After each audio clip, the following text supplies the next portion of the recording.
So the major responsibility is to understand who you're dealing with and what they're trying to output so that you don't put them in a situation where they're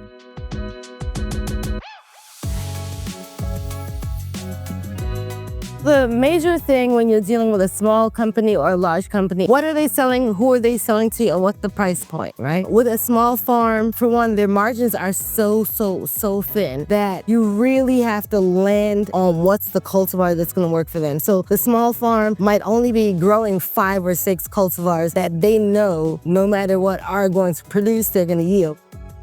A larger firm may have a little wiggle room for some experimentation, some level of research and development. When I come into dealing with a small farm, I often will have a list based on where they are, what their taste preferences, where the market is. One of the things judging cuts helps is being able to see where the market and where the taste buds are going.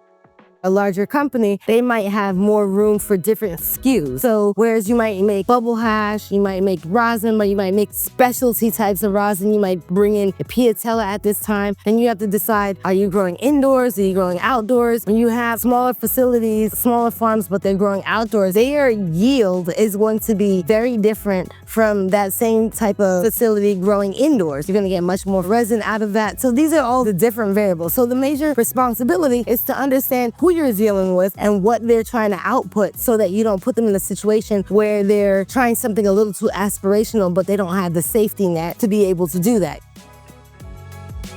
This new flavor that they liked so much that they tasted at this particular cup, but the yield was terrible. Nobody told you about it. You decided to make your entire farm a monoculture of something that was going to give you the small yield, and now you have lost your farm.